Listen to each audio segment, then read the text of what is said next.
All right, let's talk about everybody's favorite topic, tax policy. I want to talk about why the sort of tax plans supported by Donald Trump and many Republicans simply cannot work at a core level. And this is bigger than Trump. This is simply about the importance of understanding how, when you pull or push the levers of fiscal and monetary policy, only certain outcomes are possible. And a lot of what we are currently being fed by Trump and the people who are saying his ideas are great has been debunked with 100 years of economic data. So we're really talking here about supply side economics. It's the fairy tale that if you lavish corporations and millionaires with tax cuts, the wealth you hand them trickles down to everybody else, and it's just so awesome for everybody. And it's kind of the economic equivalent of believing that you can breed a unicorn to spit out gold bars and then everybody just has more money. In reality, what trickle down economics spits out is deficits, usually stagnant wages, and inequality that goes up. And right now, Donald Trump is rolling out a 2024 tax plan, 2025 tax plan that will just double down on that. It has never worked. It will not work this time because it can't work. At the core of supply side economics is the idea that if you slash taxes on the rich and on corporations, they will say, "Thank you, sir, for the tax cut. May I have another?" And then they will say, "I'm now going to invest. I'm going to create jobs with my tax cut," and everything will just grow.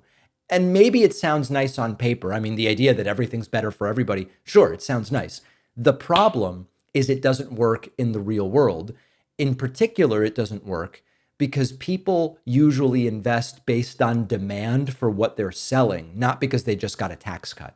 We tried it with Reaganomics. In the 80s, Reagan's huge tax cuts were supposedly going to supercharge growth. GDP went up a tiny bit, but the deficit went way up. Income inequality went way up. And you had the bottom 99% getting table scraps, and the top 1% had a party, and wages were basically flat. We have the example of the Bush tax cuts, another round of breaks I'm talking about George W. Bush, another round of tax cuts for the wealthy. And we saw some of the weakest job growth in modern American history, more inequality, and then it was capped off with the worst economic collapse since the Great Depression. We have Trump's tax cuts from 2017, the Tax Cuts and Jobs Act, and it was sold to us as this kind of like magic potion for economic growth, which we were told would pay for itself. The idea there is the tax cuts will stimulate so much growth that even though the cuts reduce government revenue, all the growth they generate will increase government revenue and it pays for itself. We didn't get it. We got corporate windfalls. We didn't get any trickle down. Corporations funneled a bunch of the money that they saved on taxes into stock buybacks to drive up the price of their stock, disproportionately held by a small number of shareholders. Workers saw very little. And meanwhile, the debt just exploded. The deficit soared by 984 billion in 2019. This was before COVID even entered the picture. And GDP growth barely Obama era level. Somehow, Obama, without these huge tax giveaways, saw roughly the same economic growth as Trump with the massive tax cuts for the rich. So we know it didn't work. Reagan, Bush, Trump. Trump's at it again. More giant tax cuts for corporations and the ultra wealthy. The reality is that historically, when top marginal tax rates were higher, like the 40s, 50s, 60s, 70s, the economy grew faster and inequality was lower. Now, that doesn't mean in any environment, super high marginal tax rates will generate that, but it is proof that in certain situations, it certainly doesn't hamper growth. Cutting taxes on the rich does not jumpstart growth, but it does pad the pockets of those at the very top. I gladly accepted Trump's Q bid giveaway to me and my business. I mean, sure, let me keep more money, fine.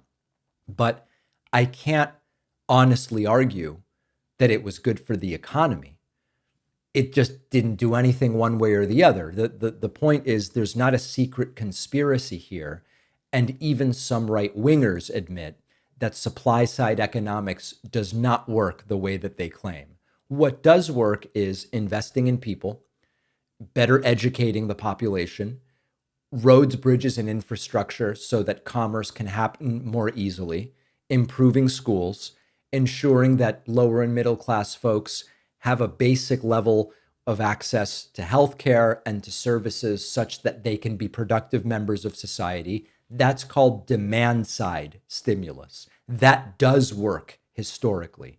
And we're not going to see that under Donald Trump because he doesn't care about it or believe in it, and neither do the people that he's hiring. But anytime you hear a supply side trickle down idea presented, we know it doesn't work because of Reagan, Bush 2, and Trump's first term. Staying motivated and eating healthy during the holidays can be a challenge. That's why I love our sponsor, AG1.